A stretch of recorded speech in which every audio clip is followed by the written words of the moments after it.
तो हेलो दोस्तों, नमस्कार और स्वागत है आपका आज के हमारे नए वीडियो पे। तो दोस्तों, आज मैं आपको अंदर से एकदम मोटिवेट करने वाला हूँ, क्योंकि आज मैं अपने लाइफ का जो आरएमओ शिफ्ट का जो जर्नी है उसके बारे में आप लोगों के साथ शेयर करने वाला हूँ। मैं फर्स्ट पेमेंट करके मैंने एक वीडियो बनाया था, जो मेरा पहला सैलरी था वो 15,000 रुपये था। तो आज जब वो दिन था जिस समय मुझे 10 से 15,000 रुपये मिलता था मंथली, और आज की डेट में मैं जो उस टाइम पे भी उतना ही ड्यूटी करता था मैं, और आज भी उतना ही टाइम देता हूँ, 7 से 8 घंटे। तो आज के दिन में और उस दिन में क्या डिफरेंस है, आज के इस वीडियो में आपको मैं बताने वाला हूँ। सबसे इम्पॉर्टेंट बात, आपका फोकस आपके काम पे होना चाहिए। अगर आपने BAMS किया है एक प्राइवेट कॉलेज से या फिर गवर्नमेंट कॉलेज से, देखो बार बार आप लोग एक सवाल पूछते हो कि सर BAMS MD जो डॉक्टर्स होते हैं उनको प्राइवेट हॉस्पिटल्स में कितना सैलरी मिलेगा। तो देखो दोस्तों, जितने भी प्राइवेट हॉस्पिटल्स हैं, खासकर जो BAMS के बाद MD मेडिसिन करते हैं, आयुर्वेदिक MD मेडिसिन करते हैं, तो उनका क्या रहता है कि ज़्यादातर डॉक्टर्स प्योर आयुर्वेदिक ट्रीटमेंट करते हैं, वो खुद का अपना आयुर्वेदिक हॉस्पिटल खोलते हैं। जबकि ज़्यादातर हॉस्पिटल्स, मैंने बैंगलोर में भी काम किया है, MP साइड मेरे दोस्त लोग काम कर रहे हैं, यूपी में भी बहुत सारे सीनियर्स काम कर रहे हैं, छत्तीसगढ़ में भी काम कर रहे हैं। तो इस साइड का जो एरिया है, यहाँ पे खासकर जो प्लेन मतलब ग्रेजुएट जो BAMS कंप्लीट किए हैं या फिर BHMS या फिर DOMS किए हुए डॉक्टर्स हैं, उनको ही मैं प्राइवेट हॉस्पिटल्स में ड्यूटी करते हुए देखा हूँ, जो एक अच्छे खासे सैलरी बेस पे काम कर रहे हैं। मतलब क्रिटिकल केयर जो मैनेजमेंट होता है ना, उस पर एक RMO, एक मेडिकल ऑफिसर बन के काम कर रहे हैं। और एक 7 से 8 साल का जिनका एक्सपीरियंस है, जो कंटिन्यू ICU में ड्यूटी किए हैं, उनको आज की डेट में आप ये समझ लो कि आज की डेट में छत्तीसगढ़ में तो 45 से 50,000 रुपये 6 घंटे की ड्यूटी का उनको मिल जा रहा है, जिनके पास अच्छा खासा एक्सपीरियंस है। तो अब स्टार्ट करते हैं मेरी जर्नी का। जब मैं राजीव गांधी यूनिवर्सिटी बैंगलोर, जब वहाँ एडमिशन ली, और एडमिशन लेने के बाद जब वहाँ पूरा कॉलेज कंप्लीट हुआ, तो कॉलेज देखो, प्राइवेट कॉलेज जितने भी रहते हैं वहाँ पे आपको कुछ खास नहीं सिखाया जाता है, जो सच्चाई है। मुझे भी कुछ खास नहीं आता था, क्योंकि कॉलेज में blood sample, blood group, urine test, ये सब थोड़ा बहुत, इंजेक्शन कैसे लगाना है, ड्रिप कैसे लगाना है, बस थोड़ा बहुत ही बताया जाता है। मतलब पढ़ाया सब कुछ जाएगा, पर आपको प्रैक्टिकली वहाँ पे जो हॉस्पिटल्स होते हैं ना, हॉस्पिटल पेशेंट, जो मेडिकल कॉलेज के, आयुर्वेदिक मेडिकल कॉलेज के जो हॉस्पिटल वहाँ पे पेशेंट कम आते हैं, और जिस कारण आपको सीखने के लिए थोड़ा कम मिलता है। तो उस टाइम को यूज जो नेगेटिव था उसको मैंने पॉजिटिव के रूप में इस्तेमाल किया। मैंने जिस टाइम पे वहाँ पे पेशेंट नहीं रहते थे, तो मेरे एक सर थे, वो MS थे, BAMS MS, और वो जो सर है उनका बहुत अच्छा क्लिनिक सेटअप था। मैं वहाँ पे टाइम निकाल के जाया करता था, और वहाँ पे मतलब उनका लाइन ऑफ ट्रीटमेंट सीखने के लिए मिला। उनके साथ रह के कैसे पेशेंट को हैंडल करना है, कैसे पेशेंट से बात करना है। मतलब ये समझ लो कि सुबह 10 बजे से लेके 4:30-5 बजे तक कॉलेज रहता था, बीच में 1-1:30 बजे के टाइम लंच होता था, आधा से 1 घंटे का लंच रहता था। और उसके बाद ये समझ लो कि 2 घंटे या 1 से 2 घंटे वहाँ जाता था मैं डेली। फर्स्ट ईयर में ही टाइम निकाल के मैंने शुरू कर दिया था जाना, और एलोपैथी के लिए अलग से एक सेपरेट बुक ले लिया था, फार्माकोलॉजी का KD त्रिपाठी का बुक मैं डेली पढ़ता था, जिससे मेरे को नॉलेज हो धीरे धीरे करके। क्योंकि कॉलेज में जो पढ़ाया जा रहा है वो सिस्टम तो अलग है, आपको खुद से खुद के स्किल को इम्प्रूव करने के लिए आपको करना है। देखो, सैलरी ऐसे नहीं मिलता है। आज की डेट में आप लोग सीधे सैलरी पूछते हो कि सर आपका सैलरी कितना है, 50,000 कमा रहे हैं कि 60,000 कमा रहे हैं। उस टाइम पे मैं फ्री में काम करने के लिए, सीखने के लिए जाता था, कुछ नहीं मिलता था। शुरू में फर्स्ट ईयर में तो कुछ भी नहीं मिलता था। सेकेंड ईयर में जब मैंने स्टार्ट किया, कंप्लीट होने के बाद ऑल सब्जेक्ट जब मैंने क्लियर किया, AC किया, उसके बाद ये समझ लो कि राजीव गांधी यूनिवर्सिटी बहुत ज़्यादा टफ यूनिवर्सिटी है, एशिया का नंबर 1 यूनिवर्सिटी है, और वहाँ से BAMS कंप्लीट करना बहुत बड़ा बात मानते हैं। वहाँ से पढ़ लेना ही बहुत बड़ा बात है, क्योंकि अच्छे खासे पढ़ने वाले भी वहाँ फेल हो जाते हैं। और ये चीज़ जब आप वहाँ एडमिशन लोगे और कोर्स करोगे, तब आपको पता चलेगा। कितना भी अच्छा पेपर बनाए रहोगे तो आपका सोचे नहीं रहोगे, वैसा फेल हो जाओगे, रिजल्ट ऐसा आ जाएगा। मतलब टॉपर भी वहाँ फेल हो जाते हैं। तो ऐसा वहाँ का वो Rajiv Gandhi health care science Karnataka का बैंगलोर का यूनिवर्सिटी है। शुरू में तो फ्री में ही ऐसे काम किए। उसके बाद जो पहला जो मेरा सैलरी था वो मुझे मिला था 10 से 15, मतलब 15,000 रुपये मुझे मिला था।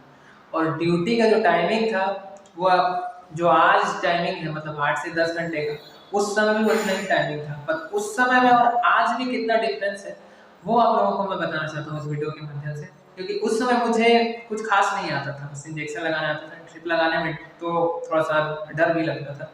ब्लड टेस्ट के रिपोर्ट्स भी ठीक से देखना नहीं आते थे, क्योंकि कॉलेज में उतने ज़्यादा पेशेंट्स आते नहीं थे। बट फिर भी मैं कोशिश करते था सर की क्लिनिक में जाके पेशेंट जो आते थे उनको देखने का, ब्लड टेस्ट देखने का, सैंपल लेने का, कैसे कलेक्शन करते हैं। तो आज की डेट में उस समय से लेके आज तक मैं रुका नहीं, मैं करता रहा, कोशिश करता रहा, बुक्स लेके पढ़ता रहा, मेडिसिन की प्रैक्टिस हो, मेडिसिन की पीजी मेहता, घनश्याम वैन और वैद्य वसंत पाटिल, कंटिन्यू बुक रीडिंग करता रहा, मैं पढ़ता रहा। और क्लिनिक आपको उसके बाद मैं वहाँ से अपने यहाँ या बिलासपुर में मैंने 1-1.5 साल 2 साल काम किया लगातार। और उसके पहले भी मैंने जनरल वार्ड और आईसीयू में काम किया था, तो ऐसे मिला के 5 साल का एक्सपीरियंस हो गया मेरे को काम करते करते। मतलब मैंने जीरो से शुरुआत किया कि ड्रेसिंग कैसे करते हैं, ड्रिप कैसे लगाते हैं, इंजेक्शन कैसे देते हैं, अगर डायबिटिक फुट है तो डिब्राइटमेंट कैसे करते हैं, अगर किसी केस को ऑपरेशन के लिए ले रहे हैं तो उसके पहले जो कंसेंट लिखते हैं वो कैसे लिखते हैं, कौन सा इंजेक्शन का डोज कैसा होता है, इंसुलिन का डोज कैसे दिया जाता है, कौन सा इंसुलिन कैसे काम करता है। तो सब चीज़ को बारीकी से देखने के बाद ही आप आईसीयू में शिफ्ट हो सकते हो। क्योंकि जनरल वार्ड में जो डॉक्टर्स होता है, डॉक्टर्स जो भी होते हैं, उनको केवल जनरल मेडिसिन के बारे में ही पता होता है। खासकर कुछ डॉक्टर्स जिनको इमरजेंसी मेडिसिन के बारे में पता भी होता है, बट उसका यूज वो जनरल वार्ड में कहाँ करें। जनरल वार्ड में तो ऐसे कॉमन पेशेंट रहते हैं, लूज मोशन वाले, वीकनेस वाले, हेडेक वाले, टाइफाइड वाले, मलेरिया वाले। बट जनरल वार्ड से आईसीयू तक का सफर बहुत रफ एंड टफ रहा है, क्योंकि उसमें आपका एक भी मिस्टेक नहीं होना चाहिए। कौन सा पेशेंट को ऑपरेट किया गया, मान लो कि एग्जांपल के लिए एक परफोरेशन पेरिटोनाइटिस का पेशेंट, उसको ऑपरेट किया गया, उनको राइट और लेफ्ट दोनों साइड पे ड्रेन लगा हुआ है, ड्रेन से कितना आउटपुट आ रहा है, राइस ट्यूब से कितना आउटपुट आ रहा है, कैथेटर से कितना यूरिन आउटपुट आ रहा है, सबको आपको एकदम आपके माइंड में सेट होना चाहिए।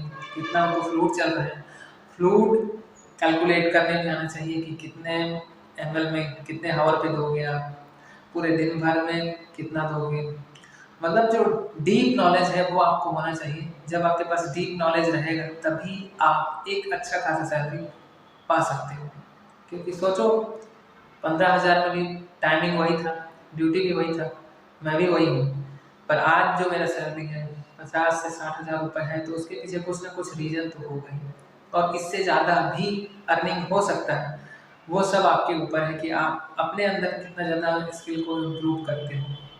अगर आप एमएस कर लेते हो, एमडी कर लेते हो, और खुद का सेटअप खोल के, आयुर्वेदिक सेटअप खोल के वहाँ पे अपना केसेस को हैंडल करते हो, तो वो एक अलग लेवल में चला जाएगा। तो यही चीज़ है। तो ये जो सफ़र रहा है बहुत ज़्यादा रफ एंड टफ रहा है, और उसमें धीरे धीरे मेहनत करते एक्सरे की रिपोर्ट से लेके सिटी स्कैन का रिपोर्ट, सिटी स्कैन की रिपोर्ट से लेके एमआरआई का रिपोर्ट, एमआरआई से लेके जितने भी ब्लड टेस्ट का होता है, CBC, LFT, LFT, urine iron से लेके सब भी जितने भी टेस्ट होते हैं, सब के रिपोर्ट को पहले एनालिसिस करना सीखो आप। उसके बाद फिर आईसीयू में आपको धीरे से एंट्री कराया जाता है।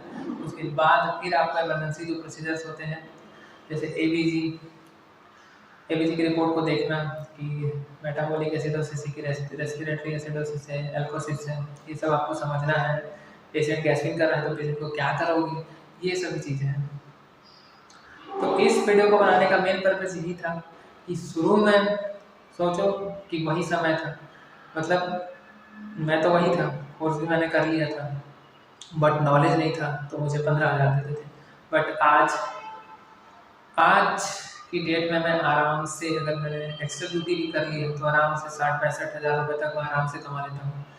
जबकि सोचो कि इतना रफ एंड टफ जर्नी रहा है, तो कोई भी चीज़ आपको ऐसे नहीं मिलता है, आपको हर चीज़ को स्टेप बाय स्टेप करके आगे बढ़ना है, तभी आप कुछ बड़ा अचीव कर पाओगे।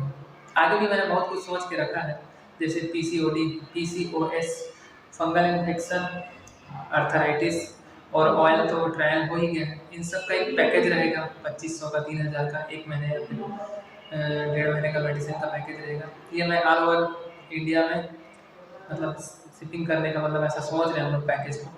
और ये जो इसमें मेडिसिन है वो आयुर्वेदिक मेडिसिन रहेगा। तो आज की वीडियो को बनाने का मेन पर्पज यही था कि आपको जो अपना जर्नी है उसके साथ में लेके चलूँ। क्योंकि जब आप एक आयुर्वेदिक मेडिकल कॉलेज में एडमिशन लेते हो तो आपके दिमाग में बहुत सारे सवाल आते हैं कि कौन से ईयर में हॉस्पिटल ज्वाइन करें। फर्स्ट ईयर में तो आपको बिल्कुल ज्वाइन नहीं करना है। सेकेंड ईयर क्लियर होने के बाद आपको 1 से 2 घंटे के लिए ज्वाइन करना है। आपके जो लेक्चरार हैं जिनका क्लिनिक अच्छा चलता हो उनका क्लिनिक, और वहाँ के साथ में आपको केडी त्रिपाठी पढ़ना है। और प्रैक्टिस ऑफ मेडिसिन का बुक आप घनश्याम मैम ले सकते हो, पीजे मेहता का बुक आप ले सकते हो। ये 1-2 बुक ही पढ़ लोगे आपको बहुत है, इतना ही काफ़ी है। मतलब उतना उसको अच्छे से आपको पढ़ना है। हार्ट साउंड, लंग्स साउंड, तो ये सभी चीज़ें आपको क्लियर होना चाहिए। तो बस आज के वीडियो को यहीं पे एंड करते हैं, मिलते हैं नेक्स्ट वीडियो पे। चैनल को ऐसे ही सपोर्ट करते रहिए, लाइक कीजिए, सब्सक्राइब कीजिए। आप सभी को दिल से थैंक यू।